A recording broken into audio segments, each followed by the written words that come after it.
so much for being here. For the record, my name is Gabriela Coletta Zapata, District 1 City Councilor, and I'm the chair of the Boston City Council Committee on Government Operations. Today is September 26th, 2025. The exact time is 10:08. This hearing is being recorded. It is also being live streamed at boston.gov/city-council-TV and broadcast on Xfinity Channel 8, RCN Channel 82, and Fios Channel 964. Written comments may be sent to the committee email at ccc.go@boston.gov and will be made a part of the record and available to all councilors. Public testimony will be taken at the end of this hearing. Individuals will be called on in the order in which they signed up and will have 2 minutes to testify. If you're interested in testifying in person, I said public testimony will be taken at the end. It'll be taken at the beginning and also at the end in case people come in a little bit late. If you're interested in testifying in person, please add your name to the sign-up sheet near the entrance of the chamber. If you are looking to testify virtually, please email our Central Staff Liaison, Megan Kavanaugh, at megan.kavanaugh@boston.gov for the link, and your name will be added to the list. Today's hearing is on Docket 1206, an ordinance amending the City of Boston Code, Section 6-6.3, Schedule of Parking Fines. This matter was sponsored by myself and was referred to the committee on June 11th, 2025. I'm joined by my colleague, Councilor Ed Flynn. Hopefully more folks come through. Just very quickly, I'll get into the legislative objective of this filing. I will go to public testimony first, seeing that folks have taken time out of their day to be here, both in person and virtually, and then I will pass it over to this distinguished panel for any comments that they may have. So the legislative objective of this ordinance amends the City of Boston Code to increase parking fines in the North End residential parking district during TD Garden events from $60 to $100 per violation. Specifically, the ordinance addresses unauthorized parking and resident-only spaces by event attendees due to inadequate deterrent effects of current fines that are comparable to commercial parking rates. The ordinance designates TD Garden events to include professional sports games, concerts, and other large-scale gatherings as determined by the Transportation Commissioner, with enforcement occurring 2 hours before and after each event. The ordinance aims to protect North End residents' access to limited on-street parking in one of Boston's most densely populated neighborhoods, while supporting the city's transportation and emission reduction goals by incentivizing public transit use over driving to events.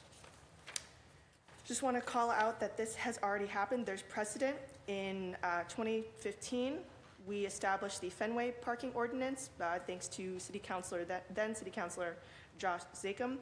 There's been some great feedback and lessons learned and opportunities from there. And I think I'll keep it there. I would like to now pass it over to those in the audience who are here for public testimony. Please come down, state your name and your affiliation, and you will have 2 to 3 minutes for your testimony.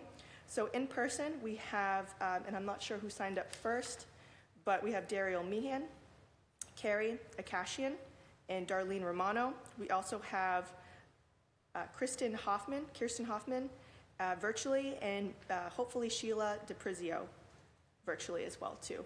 Daryl, if you'd like to come down to the mic, please state your name and your affiliation. You have 2 to 3 minutes. Thank you for being here. Yes, good morning. Daryl Meehan, the North End, 357 Commercial Street. I've lived in the North End for about 15 years. I do believe that parking has become more and more of an issue over those years. I go to Foxborough 2 days a week, Tuesdays and Thursdays. I leave at 6:20 in the morning. I usually come home anywhere between 5 and 6 o'clock in the afternoon. It is virtually impossible to find a place to park. I can drive around for 30 minutes, and then ultimately, if I don't find a place, I end up in Sergeant's Lot. On Saturdays as well, if I don't run my errands, if I go to Stop and Shop or go over anywhere in Charlestown, I need to be back by 2 o'clock or there's not going to be a place to park. You drive around looking for one. I'm wondering if TD Garden over the years has not increased its events. In other words, they're having more and more events, which is fine. I mean, I'm happy for them, but it has put a pressure on North End parking. I also wonder if with the festivals, we are really, I think, the only neighborhood that has restricted parking just due to the fact that we have 5 festivals and those streets we can't do parking on. So that's another problem for us. Where do you end up parking when there's a festival in town? So all of August, you just don't leave your house. I go, nope, can't take the car, sorry. I do take public transportation whenever I possibly can. But where I go, unfortunately, it's not available to me. Several times over the years, I have literally parked my car and walked back to the apartment and counted the number of cars that don't have resident stickers. I have called 311 occasionally to say, I just counted 7 cars on Commercial Street walking up to Star Market that don't have parking stickers, resident stickers. I know that they try to send somebody out. I also wonder if we just don't have enough parking attendants as well. And other than that, I want to thank Gabriella for working so hard to try to support us and hopefully to get this passed. Thank you. Thank you so much, Daryl. I appreciate your comments. I will now go to Carrie Akashian and then Darlene Romano. Hi, Carrie Occasion, North Street in the North End. Unfortunately, the North End has no more spots to lose. During COVID, some of our handicap spots moved for street dining and were never changed back again.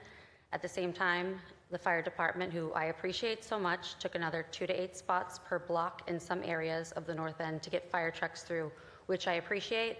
However, it decreased our spots.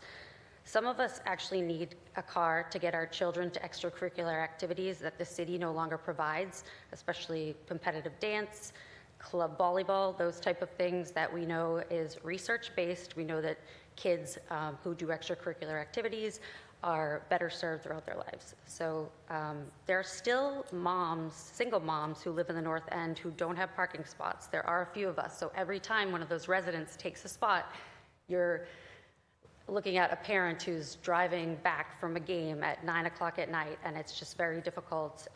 And we want to live here, we want to contribute to the city, but so few of us, we're just really trying to make sure that all of our parking is preserved as much as possible. So I hope you'll please consider increasing the fines for parking at TD Garden events. Thank you. Thank you very much. Darlene, if you'd like to come down, you can go to this mic as well too, right in front of you, so it's a little bit easier. Good morning, everybody. My name's Darlene Romano. I live at 90 Salem Street in Boston's North End. I was born and raised there. The parking is horrendous. We've had issues for many, many years, and I find that we need to start doing something.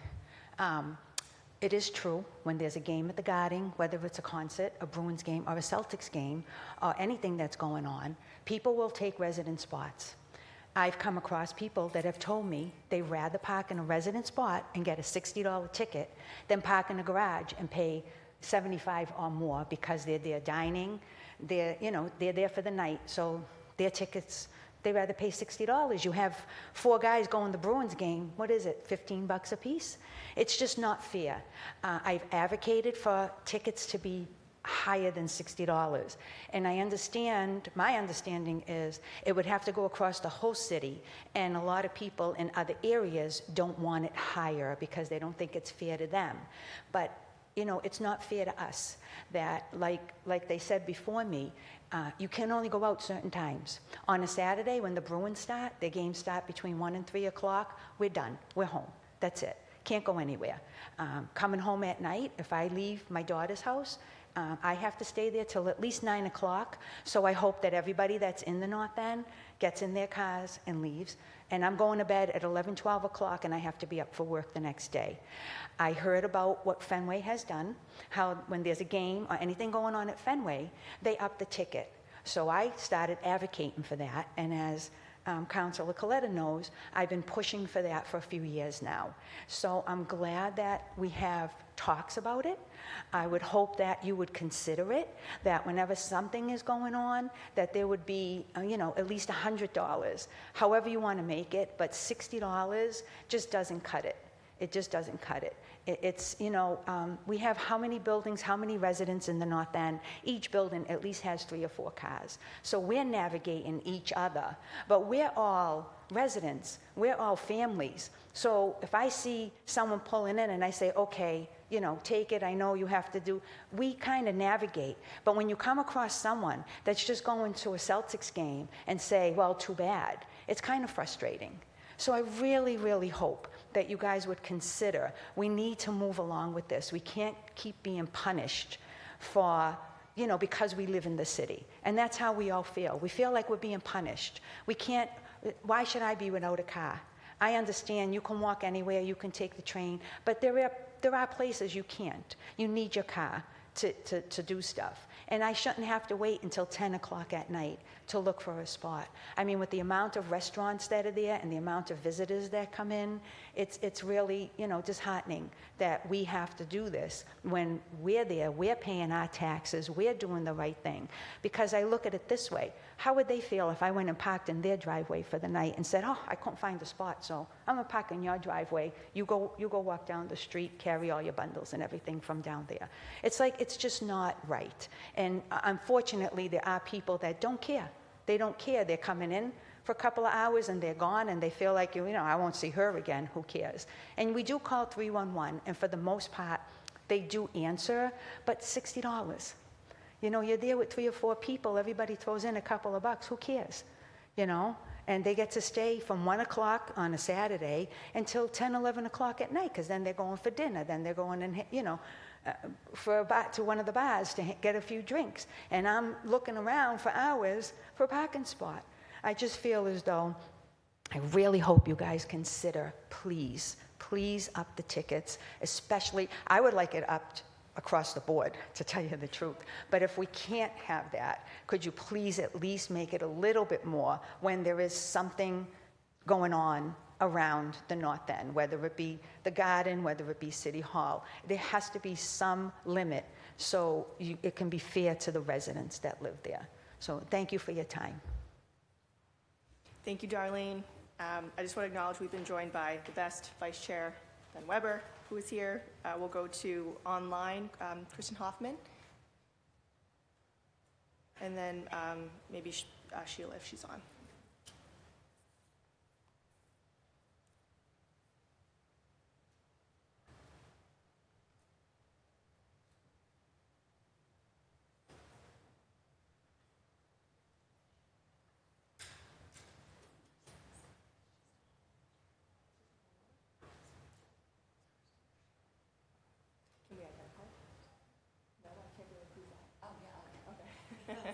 Okay, we have a phone number on the Zoom.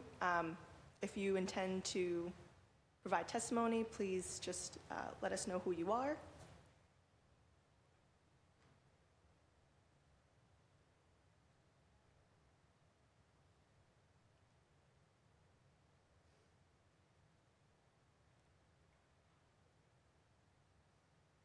Okay. Maybe not. If you would like to provide testimony, just please be sure to raise your hand. We're going to go to our panel. I do want to acknowledge that we've been sent a letter in support by our state senator, Lydia Edwards, and then we also have a letter of support from Marianne D'Amato of 13 Noyes Place. Okay. Just looking. Okay. I think we're good with virtual. We'll probably circle back to that once folks come back on. But for now, we have the Deputy Chief of Transportation and Commissioner of BTD, Nick Gove. We also have John Romano, North End's very own Director of Operations of the Boston Transportation Department, as well as Mia Capone, who is the parking clerk, right? Parking clerk, the Transportation Department. Okay, great. Please feel free to start your opening remarks in your preferred order. Thank you. Great, thank you, Councilor. Again, my name is Nick Gove, Deputy Chief for Transportation, also serving as BTD Commissioner. I'm joined by John Romano, Director of Operations for BTD, and Amelia Capone, who is our Director of Parking and Curbside Management, also serving as the parking clerk. I want to thank the Council for inviting us to the hearing today to discuss this ordinance. We look forward to answering any questions you may have. So for background, in 2024, we received over 60,000 311 reports for parking enforcement in the city of Boston. That is more than double the next reported case type. We currently have 153 parking enforcement officers and supervisors in our parking enforcement division. That's an increase of 31% from 2023. We also have 35 vehicle impound specialists and supervisors in the tow and hold unit. Collectively, we issued just under 900,000 parking violations in 2024. In accordance with the City of Boston traffic rules and regulations in the City of Boston Code Section 6-6.3, the violation fine for parking in a resident permit only space without a resident permit sticker is $60. There are currently 3,481 active resident parking permits issued to North End residents and 236 issued to West End residents. As the councilor mentioned, the ordinance proposes to increase the violation fine for parking in a resident permit only space in the North End from $60 to $100 during TD Garden events, along with a late penalty of $33 if the violation remains unpaid for 21 days after the issuance of notice. Some additional background specific to RPP violations. In 2024, we issued 4,364 violations in total in the North End. Over 2,700 of those, 64%, were for RPP only violations. In the West End, we issued over 4,300 violations, and just over 1,400 of those, 33%, were also for resident permit only. As referenced in the proposed ordinance in 2015, the City of Boston implemented a similar $100 fine for illegal parking in resident-only spaces during events at Fenway Park. Between FY17 and FY24, we issued over 37,000 $100 violations for resident permit-only spaces in the Fenway. About 4,600 a year. That does account for the two low years during the pandemic in FY20 and FY21.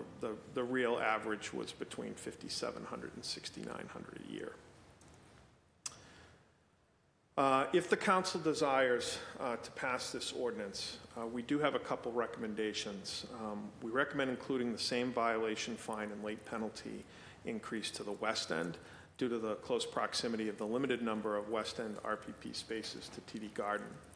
Further, we would recommend that the TD Garden events as defined in the ordinance be defined as events within the TD Garden arena, not other nearby venues unless the capacity of that venue is greater than 5,000 spectators. And lastly, just for background, we want to note that the Fenway violation fine that fine increase was paired with supplemental parking enforcement during Fenway events. And with that, we're welcome to answer any questions the council may have. Thank you. Anything from you two? Or you're here for questions? Yeah. Okay, excellent. Thank you so much for that, and thank you all again for being here and your work day in and day out. Sorry, just a quick question, and then I want to pass it to my council colleagues because I do have a lot of questions, so I will go last. But I was getting my notes up and ready for the first couple of data points that you provided. How many additional parking enforcement officers did we put on last year? Since 23, we've increased by about 31%. John, do you know what that equated to officer-wise? I think for us, it was somewhere around, we offered, I think, like 112 positions, somewhere around there to folks. So between folks retiring, leaving, that's where that number came from. Okay. And how many 311 requests did you get? You said it was the most out of any? It is the number one case type. It's just over 60,000. 60,000. Okay. Great, thank you. I'll pass the mic over to Councillor Flynn for any questions he may have.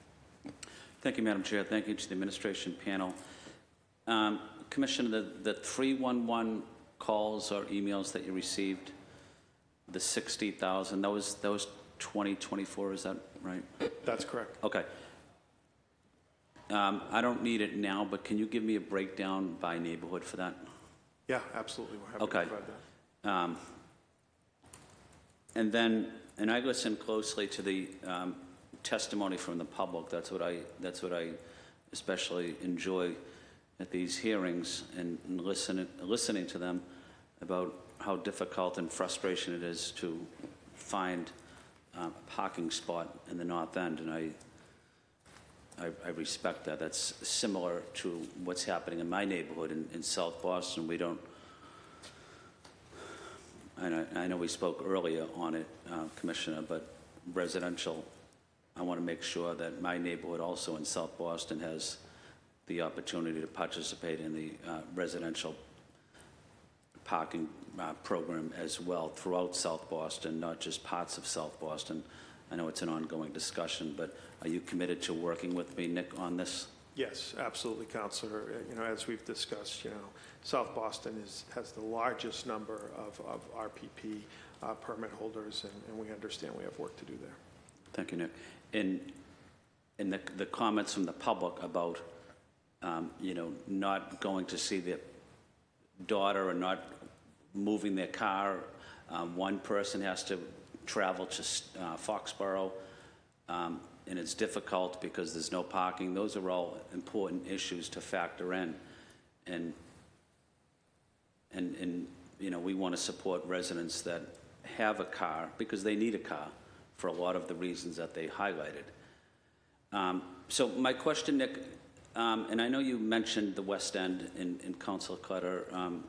So this is specific towards the North End and the West End. Is that accurate to say?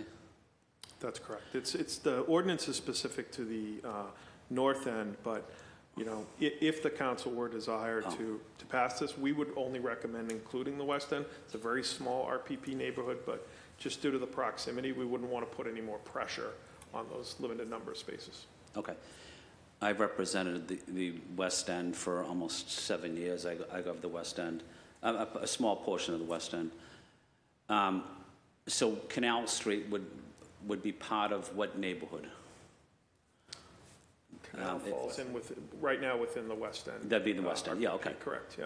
That's the area I represented. So that area would be part of what we potentially could be voting on, Canal Street and Causeway Street, some of the streets off of that area. Is that accurate? That's correct.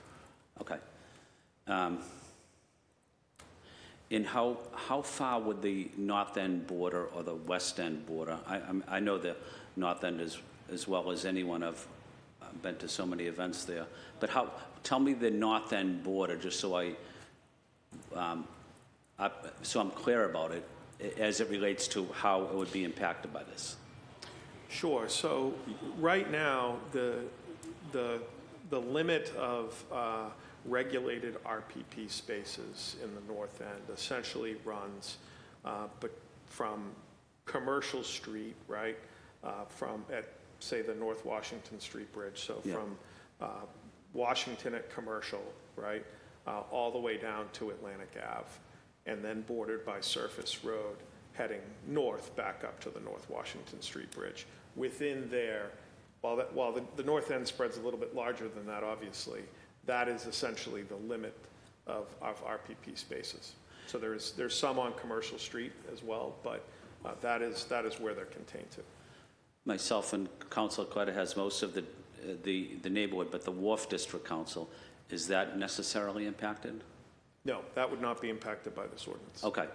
South Station wouldn't be impacted. The Financial District? No, nothing downtown. Nothing downtown. Okay.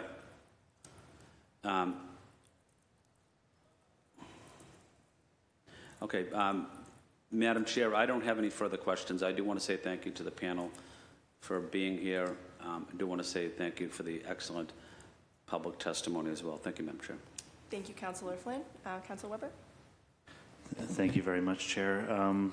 So if I'm hearing you correctly, you'd like to make two changes, I think, to the proposed ordinance, and one would be to add the West End into this. That's correct, Council. That's a recommendation only because we just don't want to inadvertently put more pressure on those limited number of RPP spaces. Okay, and then So the other part was, I thought I heard like events in the garden, or, because right now it's TD Garden events means any event held at TD Garden. Is that, what's the what's your issue with that? Yeah, so our reason for defining this is that there are now a couple venues within the garden complex. And we think that the purpose of this is really limited to events within the TD Garden Arena. So obviously, Celtics, Bruins, concerts, and any other type of large event that they hold within the arena. We wouldn't want this to include, a couple thousand person event at one of the smaller venues on Causeway Street. Okay. And is that, how does that play out at Fenway? Is that not an issue at Fenway because there's no like theater attached to it? It's just anything that happens at Fenway Park. It could be a Red Sox game or a Billy Joel concert, but it could also be like a high school or like hockey or something. I mean, they do those like CrossFit things there. Those are all apply. Correct. Okay. It is within any event within Fenway Park. I should note there is a TAPA associated with the venue across the street, but the fine as it was proposed in 2015 is specific to events at Fenway Park. Okay, and then the $100 figure, are you good with that? We believe it's consistent with the current fine at Fenway, yes. Okay, and then can you just explain, so when there's an event, like a Bruins game, are you sending additional, parking enforcement officers into the area? Like, how does that work? So or how would it work, I guess? Yes, so that is exactly what we do for events at Fenway Park now. That supplemental enforcement is paid by the Fenway Sports Group. We already have a relationship with TD Garden that both we and BPD help execute a traffic management plan for events. So people are probably familiar where they've seen us restrict traffic after games. That way we keep people from entering Causeway Street to help people get out of the garages in the neighborhood. So we already do that for events at TD Garden. We also have supplemental staffing at the traffic management center as well so that we can do signal timing changes in real time. Okay, and so some of that is just we're putting other extra people on and then some are being would be paid for by TD Garden, or the. We have not had those discussions with Okay. TD Garden, but we would be certainly willing to entertain it. Okay, and can you just? My understanding is that when the more parking attendants we have working, they actually. I mean, they pay for themselves. They're generating revenue for the city. How do you think about in terms of staffing levels? That when we're talking about hiring people. This is my last question, Chair. You have all the really important questions to ask, but so just like when we're talking to people who work in that, who are. Who are doing that kind of work, and like the staffing levels had gone down, as you said, I think 30% increase in the last year and a half, 2 years. How do we think about staffing that job in particular? Because unlike a lot of different jobs we have here in the city, it actually generates revenue. So can you just talk about that? Sure. So we're very happy with the strides that we've made in filling vacancies in parking enforcement. We hope to be before the council later this fiscal year to say that we are actually close to filling our funded positions there. So we have an active recruitment program going on. We had a hiring day 2 weeks ago, and we hope to onboard and swear in a new class in October and do that several more times before the end of the fiscal year. So we are fortunately making significant strides there. Specific to the proposal here, we think that as with any regulation, the enforcement component is critical, and we think that supplemental enforcement here would be appropriate. Okay, just one quick follow-up, another sort of dumb question from the District 6 counselor. In terms of, I talked to parking attendants, it happens every year. You hear about somebody getting assaulted by the car owner, and it seems strange to me that we have to print out the ticket and put it on the window where people can be sent tickets, in the mail when they go through a red light, in other cities. Have you looked into eliminating that requirement? What can we do to sort of keep the people issuing the tickets safe? No, thank you for bringing that up, Counselor. Unfortunately, we have had too many incidents of parking enforcement officers being assaulted, threatened, et cetera.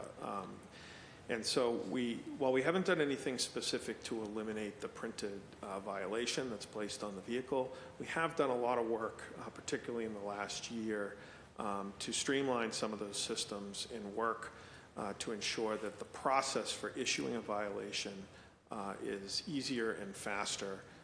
We've implemented a new curbside management solution this past summer that with new hardware, which will allow us to complete that process quicker.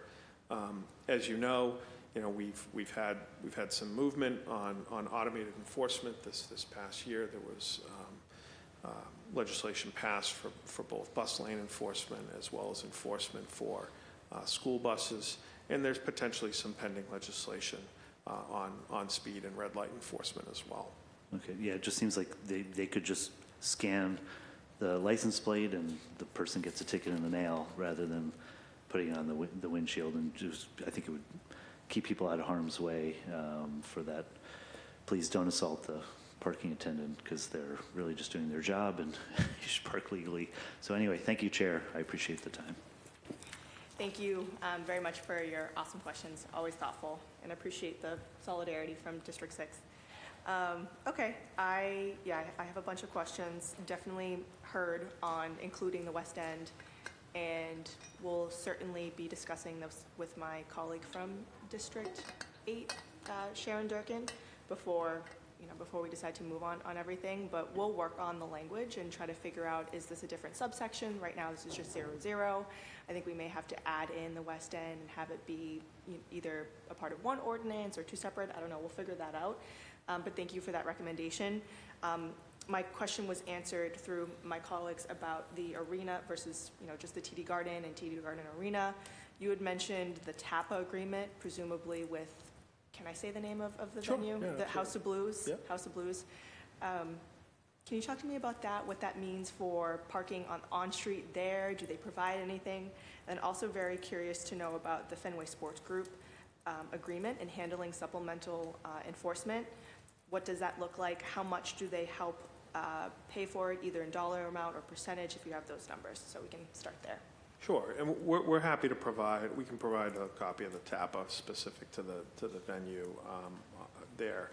There were, as part of that, some supplemental requirements as far as traffic management and parking enforcement. Specific to kind of enforcement at Fenway, the supplemental enforcement officers that are assigned for Fenway events, we do that as an overtime shift, and those shifts are paid for by the Fenway Sports Group. Okay, and do we have presumably the number of folks that are on, and then how much it costs per event? I don't have that data available. We can follow up with it, and we're happy to follow up. Actually, we can provide the number of violations issued as well. Okay, thank you. That would be great. Yep. Do you think that it would be, well, Fenway, I don't know what the maximum capacity is for Fenway or TD. Maybe I should have figured that out ahead of time. But do we think it's going to be comparable in terms of the amount of people that we're going to have on to make this successful? I think so. I mean, Fenway capacity is almost double TD Garden, depending upon what the event is at TD Garden. Fenway's about 38,000. TD Garden is roughly around 19,000, depending upon the event. Okay. I mean, it probably will require us to lean in and provide more resources, but we were talking about between 2017 and 2024, the fact that it was 37,000 violations in total. Was that right? Correct. And I should say, I should note too that that is aggregate RPP violations. So that is not just specific to during events. That is, number of RPP violations in that neighborhood year round. Have we figured out like what the revenue has been? Because we've increased the parking fines there, like how much money it's actually brought in? Is it cost neutral? Does it cost us a little bit more money? I don't have that data point offhand. It's something we're happy to follow up with. I suspect it is more than revenue neutral. Okay, good, I love that, but let's just confirm that. Okay, so just some operational things. Again, besides the language, I will come back to you with West End language, and then it could be just as simple as TD Garden arena events, just one word change, so we'll work on that. Operationally, how quickly could we get this up and running? Do we have to change signs on the street? Do we have to change anything internally with the systems that you were just saying that have been updated? Like, what does this look like to actually make a reality? Yeah, appreciate you asking that question. So short answer is yes, there would not, well, no on signs, which is good. There would not need to be a change to the posted regulatory signage. That said, we'd obviously need to update the ordinance online. We would certainly want to do some public outreach and communications. And then, within the curbside management solution, we would have to obviously update the fees within the system, update our standard notices that we send to people who haven't immediately paid a violation. There would be a hardware component with our handhelds. So there would be a little bit of a back office component to this. I think the most significant would be tickets. We would have to address the printing of the ticket, but I'll let John or Mia answer this. I don't think that should be a significant impediment, but it wouldn't, with the way the tickets are printed. Most of it is actually printed as it's coming out versus being like stock paper itself. We'd have to work with our partner company to see how fast they could implement that and if there needed to be more room or not on the ticket to be able to do it. But all things to overcome, just might take a little time to troubleshoot. Okay. And obviously the busy season starts soon. We're all excited and ready for the Celtics and the Bruins. If this were to pass next week, the week after, would we have this up and running by then, or how long do we think it's going to take? I don't think we would want to check with them just before we promise something from there. They're doing some active work with us already, but I don't think it's insurmountable to think, at least over the course of this season, that we'd be able to have something up and running. Okay. I apologize. I'm going to stop and then come back. I realize that Sheila has been on. I think she came back. Hope she hasn't left us. Sheila, if you'd like to provide your testimony. Apologize for keeping you waiting. And thank you for being here with us.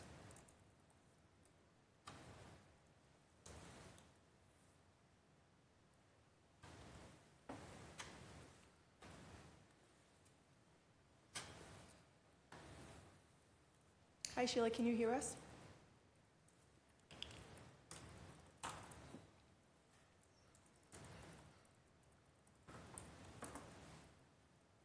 Sorry, I'm doing a hard pivot back to public testimony, so it's okay if you're not ready. We can come back if that's something that you'd prefer.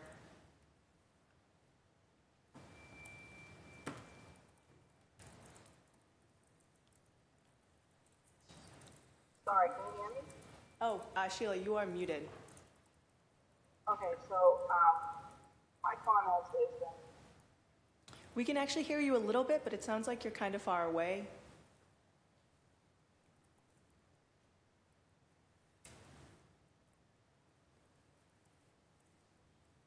What's that? Okay, and you are muted again, Sheila.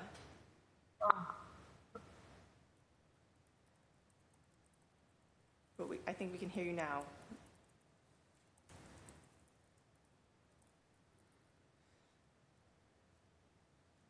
Okay, maybe we'll come back to you, Sheila. If you wouldn't mind staying on, I know you're busy, but I appreciate you being here. We'll come back. Okay. All right. So we talked about additional signage, outreach and communication to the neighborhood. What will that look like? How can I be helpful in that? Yeah, I think, obviously we would want to work with the various comms teams, both within the Streets Cabinet and the Mayor's Office and ONS as well, and just try to get the message out there, while we hope that most of the community members would be supportive of this change, the goal here is this acting as a deterrent would be to get that message out beyond the community and out to people who are coming in to visit the North End. So we'd hope to get some press on this so that we can help with the deterrent factor. Great. I do just want to shout out the TD Garden. I have been in conversation with them on ways in which they could be helpful in this conversation, specifically thinking about how to incentivize people to utilize their parking garage on off-game nights. Of course, the goal is to try to get it always for game nights and concert nights and all of that. But they've already engaged in a pilot program during the feast season where they've allowed for both residents and visitors to park there for $20 on weekday nights and then on weekends. And so I'm hopeful that they couldn't make it here today and send their regrets, but they've been a real and true partner in this work. And so I'm hopeful that of course I hope that it does, but if it does pass, that they'll be able to help us get that message out there.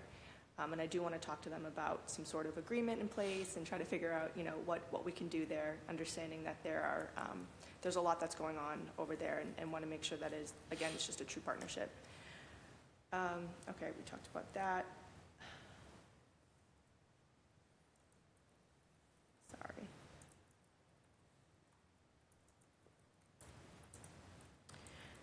Okay, this is kind of a random question, but has the city ever faced any issues with the Fenway ordinance? Like, have we had to defend this in some sort of legal space? Has anybody challenged this before? Well, not that I'm aware is what I'll preface, but the council is well within their authority to establish, right? The council approves the schedule of fines and fees for all sorts of things in the city, and this ordinance is simply proposing to change that. So, to me, it would be a very difficult thing to take some type of action against. But again, I'm not aware of any history on that. And as we all know, sometimes there's unexpected overtime in games, not really concerts, but more so games. How have you all handled this, I guess, around Fenway Park, where it's been 2 hours before and 2 hours after, but if there is a game that goes into extra innings or, whatever it is at the Garden, do you still stop it at the 2-hour threshold as dictated in the ordinance, or do you kind of have some flexibility? I think right now we're bound by the ordinance. That said, I think I do want to note that operationally, we work very closely with BPD on all types of events across the city, and so maybe the actual violation that is issued, past that 2-hour period or before is less. It doesn't mean we're not there.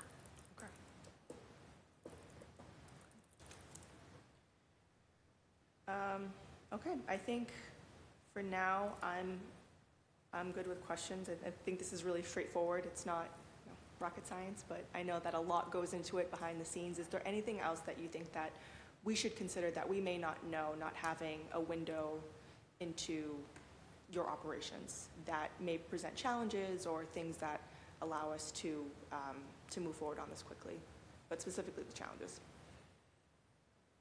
Nothing that I can think of. Okay. Well, Councilor Weber, do you have any more questions?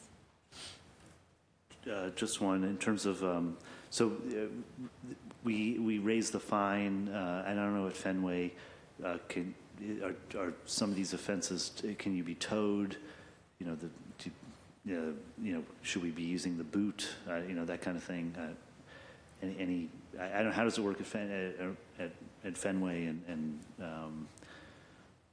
do you use would that be part of this, or should it be? How should we be thinking about that?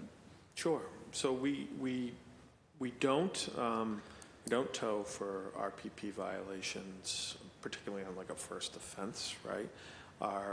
We do in fact obviously tow for safety violations, right? So if somebody parks in front of a hydrant or blocks a street or a crosswalk or something like that, or any no stopping area, frankly, yes, we can and will tow for that. If we engage a vehicle, that's parked in an RPP space that is subject to booting, right? So if you have the 5 unpaid violations and you are boot eligible, right? You could end up with a boot on your vehicle, and likewise, if you are tow eligible, right, you could end up being impounded. Okay, but that's not part of this or Fenway. No, Yeah, it's unless not, you meet the requirement.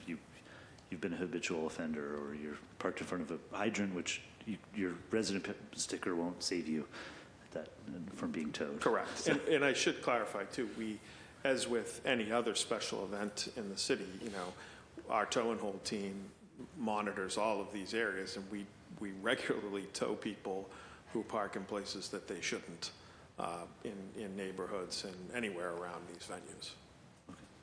okay, thank you. Thank you so much. Okay, so I have just a flag that Chairman Aaron Michaelwitz says that he's generally supportive, but he wants to make sure, just to your point, that events at the Garden are defined, and believes that that's important. So I'm sure he'll be involved in the conversation. And also NURA as an organization, I think that's why Kirsten Hoffman was here, to provide support. And then also business owners, Christian from Forcella, and Paul Demori from Asaminos, and Phil Frateroli from Ducali and Filippo's is also supportive. My last question, and I have to ask this because you always have to fight for your neighborhood, but if there is additional revenue from the fines being increased, could we earmark those funds specifically for improvements in the North End? Like, can we help pay for more parking enforcement officers in the North End, or can we get more trash barrels? Can we get more hokies? Is that something that is possible?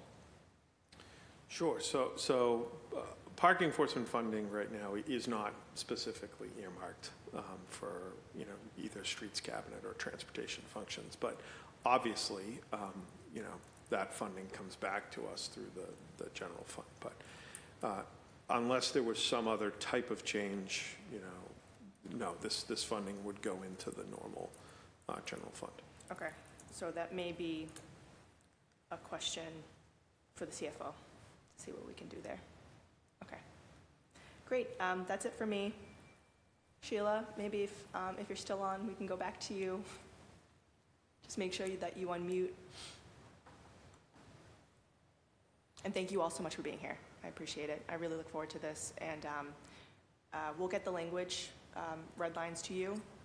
We'll review it. I don't know if we will have a working session. If you feel comfortable with it, and I go to my colleagues and ask if they're also comfortable with it, we'll just move forward with a vote, definitely before the end of this year, but depending on the language and the timing on that. I'm not sure what the exact timeline will be. So thank you all so much. All right, Sheila. Are you still there? Okay. Yes, we can hear you. Okay. All right. Sorry about that. I've lived here all my life in the North End, and it's just, I can't even explain to you what goes on here. People are parking on the sidewalks. They're parking in the middle of the street. I have to pay $400 a month to park my car. I mean, that doesn't make any sense to me. There's no control on the weekends at all. People just park wherever they want, and they don't care about anything else. So I don't know how you resolve this.